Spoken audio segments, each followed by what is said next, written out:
So one of the boys, as at age 2, he wasn't talking yet. He wasn't talking yet. And then I would, this boy, he wasn't talking, what's going on? And then you'd hear, boys generally don't, they don't talk on time. Of course, my girl was, all over the place. And boys generally don't talk. Give it time. We will talk. But I knew that, from my experience and as a special needs teacher, I felt like, no, I wasn't just going to give it time.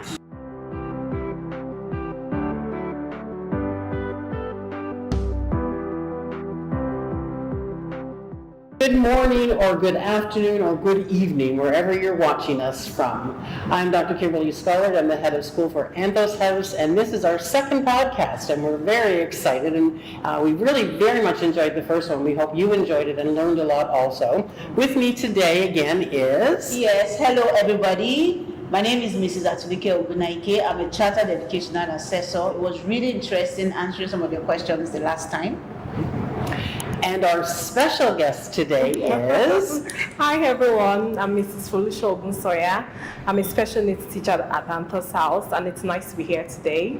Thank you for having me. Yeah, it's wonderful to have you with us.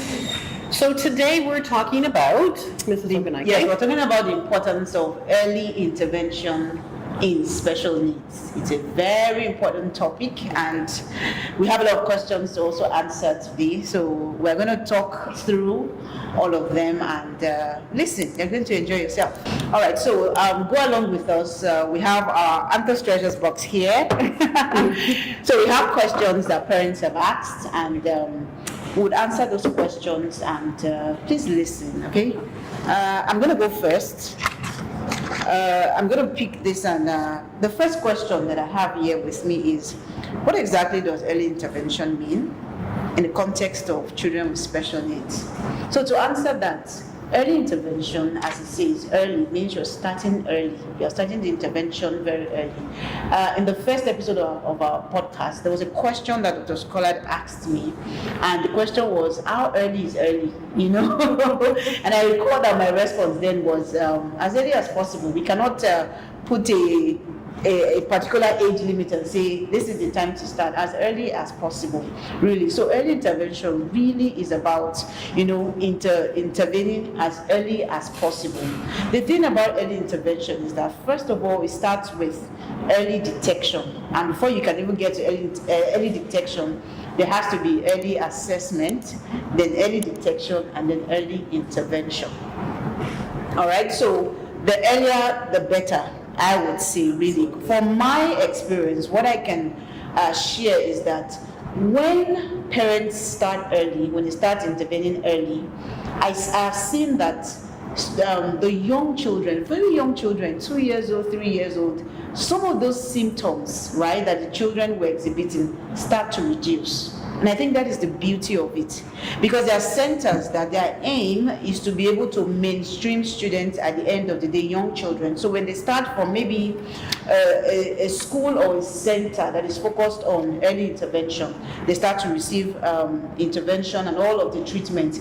We start to see that the symptoms will reduce such that the students can actually be mainstreamed at the end of the day. So it's fascinating. I have seen cases like that, and I must say that that happens. But that is not always the case. In my experience, I also know of parents that started very early.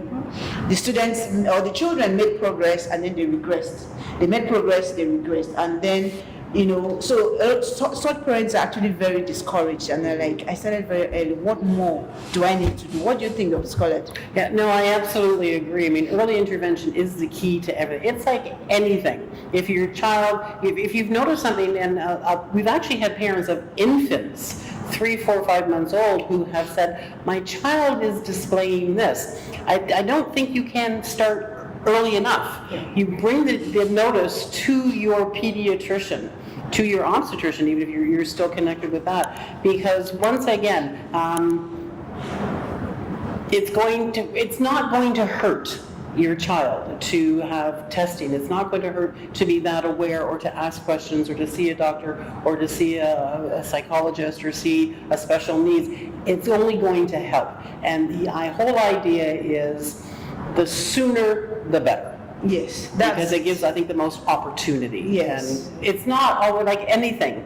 It's not always going to be an absolutely fantastic outcome for every single child, as Mrs. Ogunsanya has already mentioned, but it's going to be more positive than it will be negative. So I think early intervention really is a very strong key. Yeah, and I'd like to add to that. Sometimes it also, when parents do the early assessment to get early intervention, it may confirm their suspicions, or at least help you know what you're dealing with. Yeah. I think we do better when we know better. Absolutely, absolutely. What do you think, Mr. Ogunsanya? Yes, like you rightly said, Mr. Ogunsanya, there's no time stamp for early intervention, and like Dr. Slack said as well, once you notice something, you need to, pay attention to it and then consult with the right people. For me, early intervention is basically, getting the support, the strategies, and the systems for a coordinated, approach towards, helping children during the critical formative year. And then, of course, the critical formative years are like from 0 to 8 years. Yes. So when you get, once you see something, at that point, you need to talk to people, get assessments, or, get diagnosis if you have to, and then figure out, okay, so how do we move from here? Fantastic, fantastic. And I think what Mrs. Ogunsanya says is so vital, because we rely so much on our family and friends for information, and that's wonderful to have those resources when you have them, but it needs to be a professional, somebody who's experienced in this area. It needs to be your pediatrician, your school special needs department, your school psychologist. Everybody has a story about something. And I mean, oftentimes we hear, well, my nephew, my sister was telling me that her child had this and he grew out of it. Well, that's marvelous, but that's his story. This is not necessarily your story. And the best, I've always said, if your child breaks their leg, you're not going to take them to the teacher and say, fix this. You're going to take it to a professional who deals in broken bones. So and what's great is there are teams of professionals, I think pretty much in every school around the world, that specialize in these areas. So the help is there, and there are associations around the world, so the help is there. It is scary, especially the unknown, and I think that's the biggest thing. It's like, I'm scared, and of course anybody would be scared, but once again, knowledge is power. Yeah, and I would just like to advise parents out there to keep speaking, keep talking about what you're observing. Don't let anyone shut you down. If you notice something about your child, even if you've told your child's school and they're like, oh, don't worry, we'll grow it, keep talking and keep letting them know. If the school is not helping, seek outside help, external help from professionals, okay? Because I know that there are a couple of parents that are actually angry with schools. That I said this, I mentioned it when this child was in nursery school, I mentioned it when this child was in preschool. You said I should not worry. Now look at where your not worry has gotten me, So really, parents, it's about self-advocacy really, and advocating for your child is very, very, very important. Okay, shall I choose one? Yes. Okay. Let's see.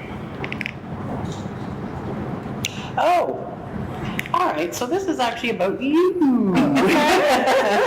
So we're going to ask Mrs. Ogunsanya, besides being our teacher, is also a parent of special needs children, and she is really sort of, for me, the poster child for how to handle things correctly. So can you share your experience with us? Okay, thank you very much. All right, so for me, when I was actually asked to do this, this is a personal experience for me, and it's been a journey.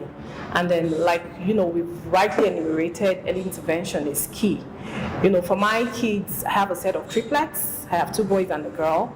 And then, while they were growing, of course, as a professional and then as a mother, I'd read up about, growth and development, the expected milestones and all of that. And then, of course, kids are different. The milestones, how they will actually achieve their milestones also differ. So I didn't want to dwell on, this, that. But I sensed that something was different, with one of them, and then I started to ask a lot of questions. I recall that as early as 6 months, I started to see a whole lot. So, I started asking my pediatricians questions. It's not doing this, what was going on? And some of the feedback I got at that time was, don't worry, we'll grow it, it'll be fine. Children, multiple births come with challenges, just take it easy.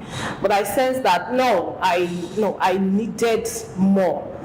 So I started asking questions, and then at some point, I think as early as one of them as at 9 months, we started early intervention proper for him. Got a padded chair, got a whole lot. And the other one too, I noticed some symptoms that I felt like, what was going on?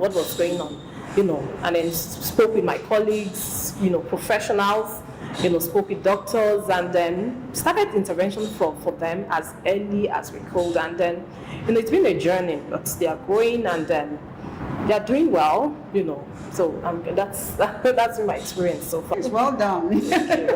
Well done. I think you're inspiring all parents. With your story.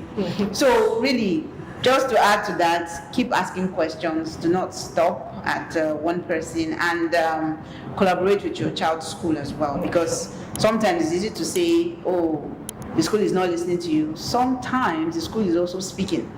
The school is also telling you, we've noticed this, have you noticed this? And then sometimes there may be a denial issue, but not always. But we know that every parent wants the best for their child. Sure. And they are holding on to what the school can do, what people can do. Sometimes it's beyond the school.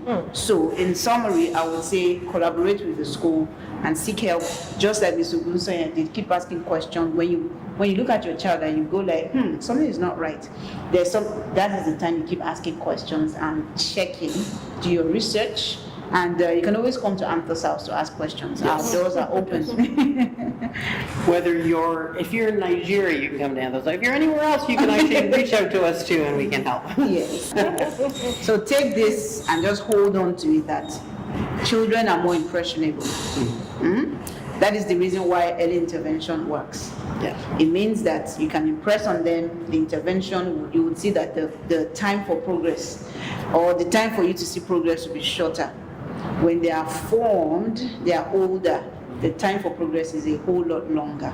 So it is best to provide interventions as early as possible. So we are saying as early as possible. Early intervention is the key. All right. So, Mrs. Ogunsanya, do you want to pick a question? All right. Let's see what I have here.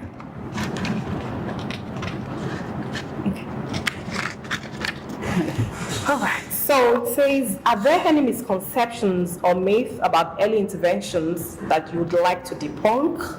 Oh, a whole lot. Really. Okay. Based on my, experience, I recall that. So one of the boys, as at age 2, he wasn't talking yet. He wasn't talking yet, and then I would, this boy, he wasn't talking, what's going on, and then you'd hear, boys generally don't, they don't talk on time. Of course my girl was, all over the place, and boys generally don't talk. Give it time, we will talk, but I knew that, from my experience, and as a special needs teacher, I felt like, no, I wasn't just going to give it time. I was going to, get help, and then, seek and talk to people, and then, get help, so to speak. So, I spoke with a couple of colleagues. In fact, a couple of my colleagues, saw them, and then he looked at the boy and said, you know what, Mrs. Ogunsanya, I think you need to start ABA therapy with this boy. I'm like, ABA? Oh, okay. And then, so I think, in fact, before they clocked 2, we had started, the therapist was already coming to the house. We'd started therapies with them. And then, out of the blues, at 4, he became a parrot. Then I'm allowed to use that. Now he won't stop. Stop. And then at some point, my husband would say, were we just unnecessarily worried at that time? And I told him that, I recall that I told him that we were not just unnecessarily worried. I mean, with my experience as a teacher, as a special needs teacher, I saw some symptoms that I knew that if we had just let it be at that time, it would have been would actually be spending more money now, let me put it that way. So we started very early. And then of course, at that time with diapers and all of that, there was a whole lot of expenses. And then starting therapies at that time. So, but we felt like we had to do what we had to do. And then right now it's all over the place. It's everywhere. And then, so that's a myth. I mean, it's one of the myths that I would like to debunk, that so boys don't speak, just let it slide. No, if you have a boy child, once you just get help, basically like we reiterated. Don't let people tell you what is not. I recall that at some point too, one of my other son, he didn't start, in fact, he started walking at age 3. Yes. So I think as at 9 months, 10, 11 months that he wasn't crawling yet. And even crawl, leave it. I said, no. So we had started seeing a physiotherapist as earlier. We started seeing a physiotherapist as soon as we could. We did a whole lot. My husband would order a whole lot of stuff. As soon as I spoke with any colleague and they felt, okay, let's do this, let's do, try this, let's do all of this. We ordered a whole lot of stuff that we even eventually had to give out, but we started really early. And then he started walking. And then he's running all over the house now. He's jumping and climbing, So very interesting. So there are lots of. There's a whole lot. So another one that, of course, you'll be told, with children, just take it easy. Take it easy, they'll be fine. They'll be fine. They'll be fine. But then seek help if you need to. There's a gut feeling as a mom or as a parent, that we always have that something that's going on. Listen to your guts. Do what you have to do. And like we reiterated earlier, we are children's advocates. No one, should tell you what you should do or what you should not do. Of course, there are times, like as parents, of course, we could be worried, but then speak out, get help. And then, of course, some things about, you should, we shouldn't speak about these things. Don't speak negatively. We should be positive about our kids. So don't think or don't assume. That's correct. But it's important that you ask questions. Something that, if you feel something is not right, talk about it. Ask questions, basically.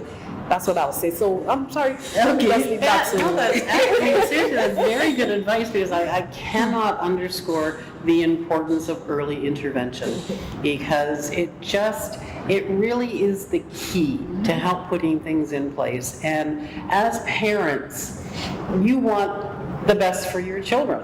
Everybody wants the best for their children, and everyone believes that they're an expert because they've had children. And it's like, oh, my child did this, and don't worry, boys will talk, and then you won't shut them up. And that may be true, but that also may not be true. There could be an issue, and it's certainly not going to hurt to have all of this investigated. So speaking on the misconceptions, so you were talking about something towards the end. It's about, I think I will link it to the stigma. We're in Africa, we're in Nigeria. And there are so many things I've heard about special needs cases. So many things. So a lot of times, I would say in the past, and I think it's still happening, special needs children are usually relegated.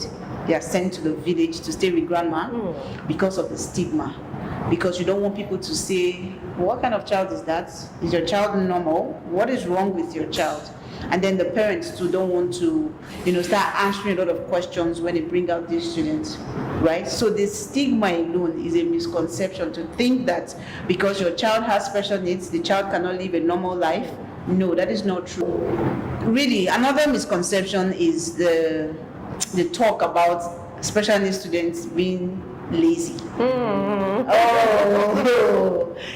Oh my God. It's just a lazy boy, just a lazy. No, that is not true. You have no idea how hard they're working, right?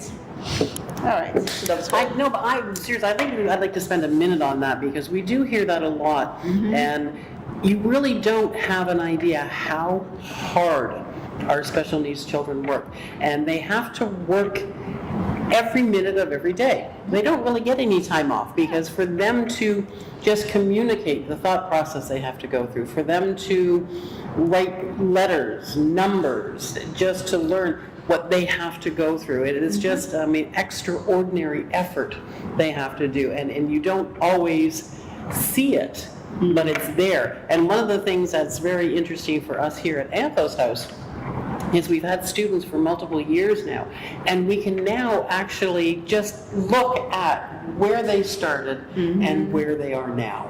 And it really is absolutely amazing. So the changes do come. They come actually. It just takes time.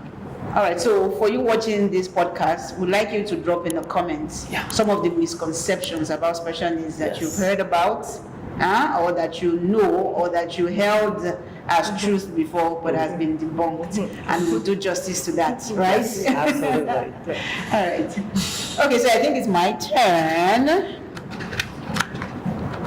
My question says, how does early intervention differ from traditional educational approaches for children with special needs?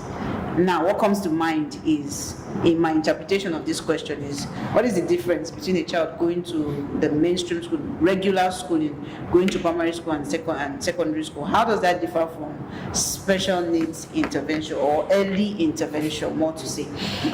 So, the difference is the traditional school has a curriculum, the mainstream curriculum that they follow. They know that in nursery 1, a child should be able to achieve this. In nursery 2, in preschool 1, in primary 1, in primary 2, in secondary school. So it's like, it's timed already, it's targeted. Particular milestones are targeted. Now, the difference between that and early intervention is that as early as a teacher or a professional notices that a child is not, is not understanding concepts that are being taught, is struggling with, concepts that are taught to other students, the child is not able to move at the pace of the class mates. The child is requiring extra support. The child is not understanding. The child is just not able to flow. And this is not only academic, it could be social, it could be cognitive, it could be language, it could be any of these aspects as well. So the difference between the two of them is that child will need extra, intervention. That means that the child will need to be pulled out. I'm using pulled out just to explain that the child is receiving something that is different, while the other students are getting their regular classes and all of that. Now, what differentiates this is that the child might get the regular classrooms and all of that, but then maybe therapy intervention, once an assessment has been done, if the child needs a speech therapy to come in, the child will receive speech therapy intervention, the child will receive behavior therapy intervention, the child will receive cognitive therapy, or whatever types or modalities of therapy that the child requires. So that is what I would say, that's what differentiates it. It means that in the traditional school setting, the child is going at the mainstream pace, probably receiving extra lesson in school, but it's not enough, because the early intervention is provided by special needs professionals. I think that's also a clear-cut difference, because in the mainstream school, it is the teachers, and respect teachers. Teachers are trained, the mainstream teachers are trained for mainstream education. Now, special education needs teachers are trained for special education needs issues. All right, so they are professionals. So that is the distinction between the both of them, traditional schooling and the early intervention that is being provided. The early intervention is provided by professionals that are trained to identify those early intervention issues and prefer changes or prefer interventions that can actually help to minimize the symptoms at the end of the day. And what's really interesting, I find, with mainstream teachers and special education teachers, it's the mainstream teacher who says, something's not, they just know. Yes. Something's not right here, and they'll then refer to the special and say, please, someone needs to come in and do an observation of this child. And this is what we do. Yes. This is what we do at Green Springs. It's just so wonderful that when a teacher has concerns, not only do they talk to the parent, but the school gets involved as well. So they will have special needs teachers, speech and language therapists, occupational therapists, whomever, come and observe the child, and then a team is put together to help that child. So that really is, it works hand in hand. one cannot do it without the other. Yes. Because it's just so important. And once again, even SEN teachers' goals are to help children get back into the mainstream and back on track. So it's just, it really is a great partnership, and a partnership with the parents. Yes. You have to have school, parents, and all the professionals working as a team and working in cooperatively with each other. So yeah, that's a very good point. Okay. All right. So moving on, right? Yeah. Okay. So I have a question here. It says, what are some common signs or indicators that a child may benefit from early intervention services? Oh, okay. All right. Like I shared earlier, from my own experience as a mom, I noticed earlier that one of them, he was mom sort of.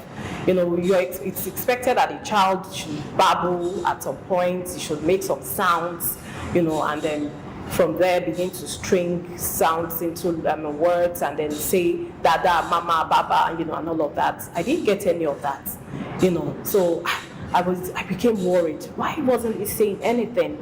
Why didn't he say anything? And then like I shared earlier, don't worry, we'll be fine. He would say something, just give it time.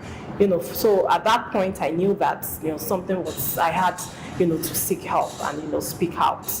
So I had to speak out, and then we spoke out, because my husband has been involved in this journey, so I'm not saying hi.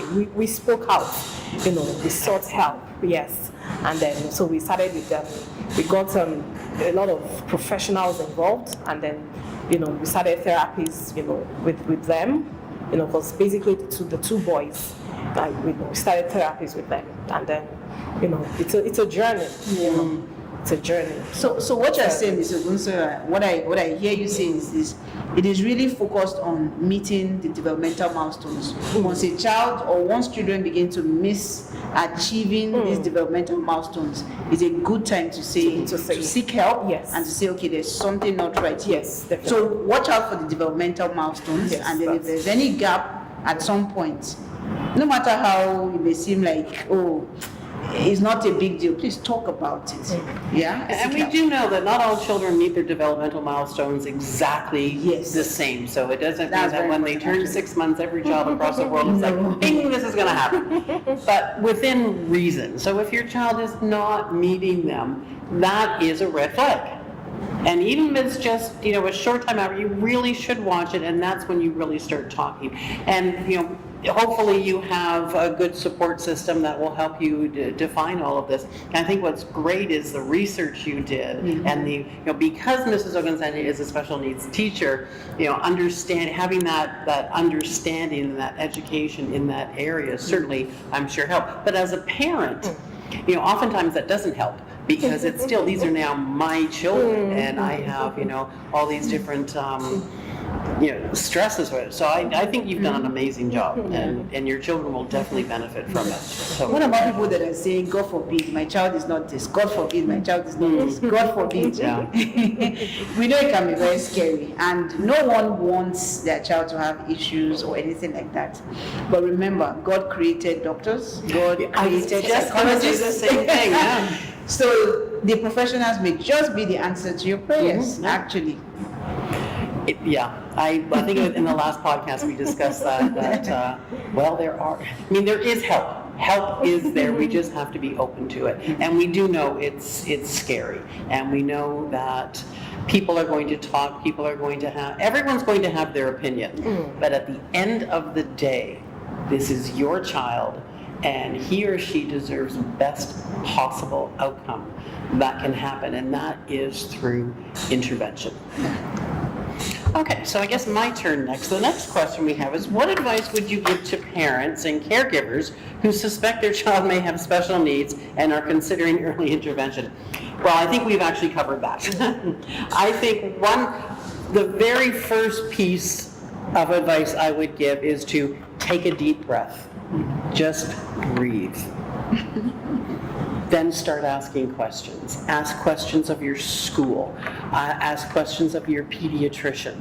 Talk with your family, your husband, your wife, your other children. Have you noticed? What have you noticed? And get a consensus in the caregivers. What have you noticed? And then really once again, your medical professional is key, school psychologist is a key. If your school is not listening to you, make them listen. Most schools will have a special needs environment or a learning support environment, or will at least have the ability to refer you to an educational psychologist. If you're in Africa, give us a call. We'll certainly help you out with that. One of the directives of Anthos House is to support all learning support children. If you have questions, if you have concerns, email us, call us, SMS us, smoke signals, anything. We're here to help our community. And our community is the mainstream community as well as the learning support community. So if you're in an area that doesn't, we oftentimes get phone calls from various parents and teachers from around Nigeria who are in smaller areas or areas that don't have support. And we're able to help them locate something closer to them and professionals that surround them. Or they actually come to Lagos and they come and visit us and we do an observation visit of the child and help put things in place for them. But it's important to just not sweep it under the carpet, and you cannot pray this away. So it's really important to reach out, and that's what we're here for. And we welcome your calls and your emails, and any way that we can help, we are here to support that. All right. So we'll be looking forward to your comments as well. Yes, you can reach out. You can reach out to us. The number is displayed, right, and the email address as well. You can send us an email. Reach out to us. Send an SOS. We will listen. Yes. We can guarantee that we'll listen to you. We are not saying that we have all the answers, but we will listen to you and help find the answers that we can help you find the answers. So again, I'm Dr. Scholar. And I'm Mrs. Atinike Ogunsanya. I'm Mrs. Foluso Ogunsanya. And it's just been an absolute pleasure sharing this time with you today. And please, again, anything you need to know, just reach out and we'll respond. That's a promise.